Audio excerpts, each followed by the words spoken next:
Hello एनिमलर्स, आप सबका दोबारा से स्वागत है हमारे इस एन एक्सप्लेनिंग चैनल में। तो आज हम एक्सप्लेन करने वाले हैं साकामोटो डेज के सीजन 2 के एपिसोड 5 को। तो चलिए शुरू करते हैं। पिछले एपिसोड में हमने देखा था कि साकामोटो ने अपार्ट को हराकर उसे अपने घर ले आया होता और दूसरी तरफ हमें दो किलर्स को दिखाया जाता है जो जाके हेडक्वार्टर में जा रहे होते हैं। तो साकामोटो भी डिसाइड करता है कि वो भी जाके हेडक्वार्टर जाएगा। तो क्या उन दोनों किलर्स और साकामोटो का एक दूसरे से सामना होगा और इन दोनों के बीच फाइट होगा? चलिए देखते हैं। अब हमें साकामोटो को दिखाया जाता है जो कहीं पर जा रहा होता है। जिसके बाद हमें उन दोनों किलर्स को दिखाया जाता है जिनमें से उनका नाम गाकू और स्लर होता है। और स्लर वही इंसान था जिसने साकामोटो के ऊपर 1 बिलियन की बॉन्टी लगाई होती है। जिसके बाद वो दोनों जाके हेडक्वार्टर के अंदर चले जाते हैं। इसकी वजह से हेडक्वार्टर के अंदर सभी को बता दिया जाता है कि बिल्डिंग के अंदर घुसपैठिए आ चुके हैं। लेकिन वो लोग तो सोच रहे थे कि वो लोग यहाँ पर पहुंच भी नहीं पाएंगे, लेकिन तभी वहाँ पर गाकू आ जाता है। वहाँ के सभी लोग बंदूक निकाल लेते हैं, लेकिन गाकू सभी को मार देता है। बोलने लगता है कि मुझे टॉयलेट जाना है। जिसके बाद वो एक दरवाजा खोलता है, लेकिन तभी वहाँ के कुछ लोग उस पर गोलियां चलाने लगते हैं। लेकिन जब उनकी गोली खत्म हो जाती है तो गाकू एक ही बार में उन सबके सिर उड़ा देते हैं। वो वहाँ से बच गया था। वो बोलने लगता है कि आज मुझे छुट्टी ले लेनी चाहिए, लेकिन तभी वहाँ पर एक और किलर आता है जो गाकू को दूर फेंक देता है।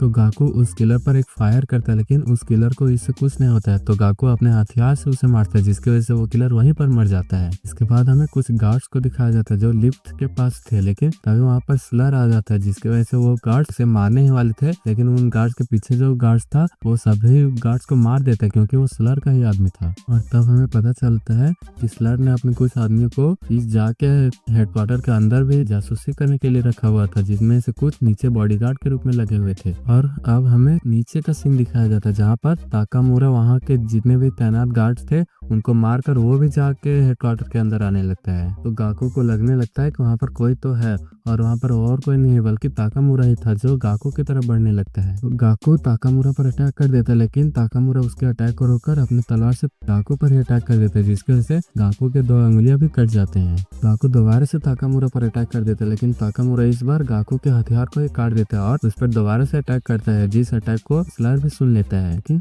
तभी उस बिल्डिंग में साकामोटो, सिन और अपार्ट भी आ जाते हैं। तो हमें पता चलता है स्लर का असली नाम उजुकी है। स्लर बोलने लगता है मुझे उजुकी मत बुला क्योंकि मुझे स्लर नाम ज्यादा पसंद है। तो सिन भी सोचने लगता है कि ये तो वही इंसान है जिसने बोला था कि साकामोटो को मेरा सलाम कहना। तब हमें पता चलता है कि स्लर असल में साकामोटो का पुराना दोस्त है। लेकिन तभी स्लर बहुत तेजी से साकामोटो के पेट में एक चाकू घुसा देता है। तो सिन उसे बचाने के लिए आगे आता है, लेकिन स्लर का आदमी उसे पकड़ लेता है। तो अपार्ट उसके बंदूक को काट देता है, लेकिन तभी बहुत ही तेजी से स्लर अपार्ट के हाथ को ही काट देता है। लेकिन साकामोटो सिन को बचा लेते हैं। अब साकामोटो सिन और अपार्ट को उठाकर पीछे फेंक देता है और उन लोगों को पीछे रहने के लिए बोलता है। अब साकामोटो स्लर पर अटैक कर देता है, लेकिन स्लर उसके अटैक को डॉज करके उसके पेन को ही तोड़ देता है और बोलने लगता है तुम्हें देखकर मुझे पुराने दिन याद आ गए। और वो साकामोटो के ऊपर अटैक करके उसे दूर फेंक देता है, जिसकी वजह से साकामोटो का खून भी बहने लगता है। सिन स्लर पर अटैक कर देता है, लेकिन स्लर उसके अटैक से बचकर उस पर अटैक करने ही वाला था, लेकिन साकामोटो सिन को बचा लेता है। तो सिन साकामोटो से माफी मांगने लगता है। तो स्लर बोलने लगता है तुम्हें माफी मांगने की वजह खुदकुशी कर लेना चाहिए। को उस पर अटैक करने के लिए बोलता है, लेकिन साकामोटो बोलता है कि वो अब सीटमैन नहीं रहा। तो स्लर बोलता है कि तुम ऐसे करके अपने फैमिली को खतरे में भी डाल सकते हो, और सुना है तुम्हारी एक बेटी भी है। तो ये सुनकर साकामोटो गुस्सा हो जाता है और जो स्लर को भी महसूस हो जाता है। अभी साकामोटो बहुत ही तेजी से स्लर पर अटैक कर देता है और वो दोनों बहुत ही तेजी से लड़ने लगते हैं, जिसकी वजह से वहाँ की जमीन भी टूटने लगती है। तो स्लर साकामोटो को दोबारा से स्वागत करने लगता है। तो साकामोटो दोबारा से उस पर तेजी से अटैक करने लगता है और दोबारा से खुद पर हावी हो जाता है, लेकिन तभी सिन की आवाज सुनकर वो शांत हो जाता है। अभी वहाँ पर गागो आ जाता है जो स्लर को बोलने लगता है कि मुझे किसी ने बताया क्यों नहीं कि वहाँ पर इतना खतरनाक बूटा है।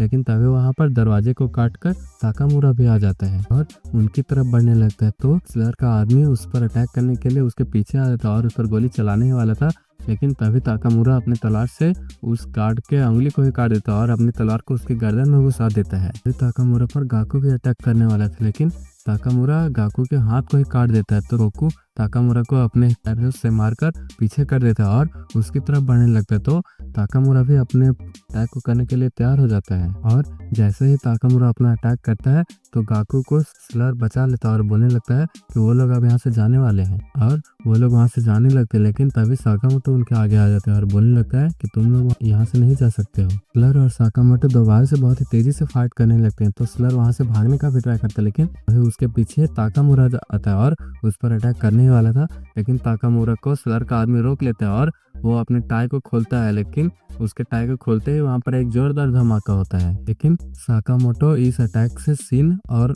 अपार्ट को बचा लेता है तो सिन दोबारा से साकामोटो से माफी मांगने लगता है। तो साकामोटो बोलता है कि कोई बात नहीं। इसके बाद गाकू स्लर को लेकर वहाँ से चला जाता है, जिसके बाद हमें बताया जाता है कि इस चक्कर में 176 लोग मारे गए, 3 लोग घायल हो गए और एक अभी भी लापता था। इसके वजह से जापान के जितने भी किलर्स थे उनकी संख्या सिर्फ 1/4 ही पर बच गई थी। अब हमें साकामोटो को दिखाया जाता है जो न्यूज देख रहा होता है। वहाँ पर कुछ लोग आते हैं जो साकामोटो को खाना देने लगते हैं। जिसके बाद हमें सिन को भी दिखाया जाता है जो कुछ फल को लेकर वही दरवाजे पर था, लेकिन वो सोच रहा था कि वो अंदर नहीं जा सकता क्योंकि वो साकामोटो का सामना नहीं कर सकता है। कि वो सोच रहा था कि वो अपने हेडक्वार्टर से भागने के बाद ताकतवर हो गया, लेकिन जाम में केवल वो एक रुकावट बनकर ही रह गया था। लेकिन तभी वहाँ पर रियो और नागुमो साकामोटो से मिलने के लिए आ जाते हैं तो नागुमो साकामोटो का हालचाल पूछने लगता है, लेकिन साकामोटो एटीट्यूड में बोलता है कि तुम्हें क्या चाहिए। तो नागुमो बोलता है कि तुम इतना आकड़ू क्यों हो। फिर रियो साकामोटो से पूछने लगता है कि सुना है तुम स्लर से मिले थे। तो साकामोटो बोलता है कि हाँ, लेकिन तब वो नागुमो को बताता है स्लर पहले यूकी हुआ करता था, जो सुनकर नागुमो भी शौक हो जाता है। नागुमो बोलने लगता है कि इसका मतलब है कि तुम पिछले बार उसे मारने में कामयाब नहीं हो पाए थे। तो रियो बोलने लगता है कि आखिर वो क्या बात कर रहे हैं। तो नागुमो बताता है उजुकी पहले साकामोटो और नागुमो के साथ ही पढ़ा करता था। रियो बोलने लगता है कि अगर वो एक अच्छा हेडमैन होता तो वो उसका नाम जरूर सुनता, क्योंकि ज्यादातर साकामोटो, नागुमो और अकाओ के ही नाम सामने आते थे। नागुमो बोलने लगता है कि मैंने तुम्हारा नाम तो कभी नहीं सुना। तो ये सुनकर रियो गुस्सा होने लगता है। ये सब सीन भी देख रहा था, लेकिन तभी रियो और नागुमो वहां से जाने लगते हैं तो साकामोटो उन्हें रोक लेता और बोलता है कि कुछ है जो मैंने तुम्हें अभी तक नहीं बताया है। बोलता है कि आप सब एक डील के तहत हो गए, इसलिए अगर स्लर के पास कोई ऐसी जानकारी है जो मुझे नहीं पता है तो मुझे बता दो। लेकिन ये सुनकर रियो गुस्सा हो जाता है और साकामोटो पर अटैक कर देता है, लेकिन साकामोटो उसके अटैक से बच जाता है। रियो बोलने लगता है कि कभी सोचा है कि अगर तुम्हें कुछ हो जाएगा तो तुम्हारे परिवार का क्या होगा। साकामोटो बोलने लगता है कि सब कुछ मैं अकेले ही संभाल लूंगा। तो ये सुनकर रियो बोलने लगता है कि अब मैं तुम्हें बताता हूँ और साकामोटो के ऊपर अटैक कर देता है, जिसकी वजह से साकामोटो दीवार को तोड़ते हुए वहां से दूर जाकर गिरता है। साकामोटो बोलने लगता है कि जो मेरे लिए इम्पोर्टेंट है उसे मैं खुद संभाल सकता हूँ। तो रियो बोलने लगता है कि इसका मतलब तुम अपने अलावा किसी पर भरोसा नहीं करते हो। तो साकामोटो बोलने लगता है कि पहले मैं ऐसा ही था।